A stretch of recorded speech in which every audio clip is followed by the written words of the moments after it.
इसलिए हमारे यहाँ कहते हैं कि जब कभी भी पूजा पाठ या यज्ञ करिए तो किसी विद्वान व्यक्ति के सानिध्य में उन्हीं की देख रेख में ही करना चाहिए।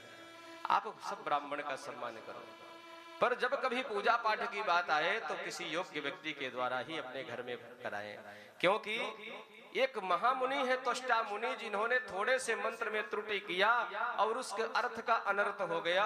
हमारे जो संस्कृत के मंत्र होते हैं ना, वो वज्र से ज्यादा आघात पहुंचाते हैं। एक बार तो व्यक्ति तलवार का मारा, वज्र का मारा बच सकता है, पर मंत्र का मारा नहीं बचता है।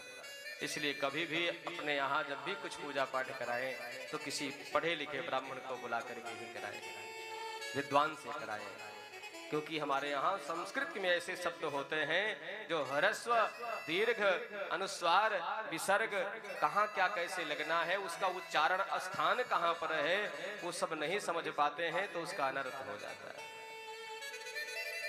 यद्यपि बहुनाधि से तदपि पठ पुत्र व्याकरणम स्वजन स्वजनो माँ भूत सकलम शकलम सकृत सकृत। यद्यपि व्याकरण पढ़ना कठिन है पुत्र, पर फिर भी थोड़ा बहुत व्याकरण पढ़ो। देखिए मैं बताता हूँ, स्वजन और स्वजन आपको क्या लगता है? मैं बोल तो एक जैसे रहा हूं, सुनने में एक जैसे लग रहा है ना। स्वजन और स्वजन केवल तालव्य सा और दंती सा का अंतर है बस। एक में आधा दंती सा है, सरवता वाला सा जिसको कहते हैं, और बाकी पूरे अक्षर वैसे हैं। एक में सीटी वाला सा जिसको आप लोग कहते हैं, हम लोग तालव्य सा उसको कहते हैं, आधा सा है वो भी पूरा भी नहीं, पीछे सारे अक्षर वैसे हैं। इसका अर्थ क्या है? तो जिसमें दंती वाला सा है स्वजन, जिसमें हम लोग कहते हैं स्वजन, जिसको दांत के सहारे से निकालते हैं, तो उसका मतलब होता है अपना परिवार, अपने लोग। और जिसमें सीटी वाला सा लगा है आधा सा, स्वजन जिसको बोलते हैं, उसका मतलब होता है कुत्ते का परिवार। कितना अंतर हो गया केवल उच्चारण स्थान से। अष्टौ स्थानानि वर्णानाम, हमारे यहाँ मुख के अंदर 8 स्थान होते हैं जिससे हम लोग वर्णों का उच्चारण करते हैं, और ये पूरा साइंटिफिक रीजन है, वैज्ञानिक कारण है। 3 प्रकार के सा होते हैं, एक पिटचिरवा सा होता है, एक दंती सा होता है, एक तालव्य सा होता है। तो सबका उच्चारण का स्थान भी अलग अलग होता है कि दंती सा दांत से बोला जाएगा, तालव्य सा तलवा से बोला जाएगा, जो मूर्धन्य सकार है मूर्धा से बोला जाएगा।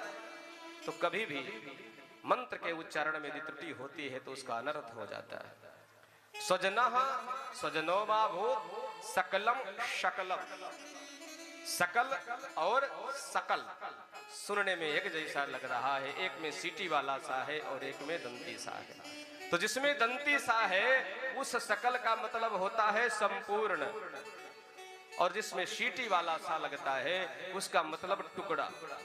कितना अंतर हो गया? हो गया कि नहीं?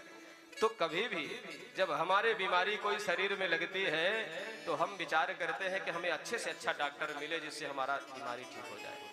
हम जाते हैं नहीं जाते, फीस चाहे जो लग जाए, इलाज में जो भी खर्चा हो, पर हमें स्वस्थ होना है। यदि हम कोर्ट में जाते हैं मुकदमा लड़ने के लिए तो हम विचार करते हैं कि सबसे अच्छा वकील मिले जिससे हमें डिग्री प्राप्त हो, पर जब हमें यज्ञ पूजा पाठ की बात आती है तो कोई भी कैसे पकड़ देते हैं। ब्राह्मण का सम्मान करिए, उसका हमेशा अपने घर बुलाइए, उसको भोजन कराइए, उसको दक्षिणा दीजिए, पर जब कभी यज्ञ पूजन कराइए तो किसी अच्छे सुयोग्य ब्राह्मण के सन्निधि में कराइए, क्योंकि इस मंत्रों का बहुत गलत बुरा प्रभाव भी पड़ता है।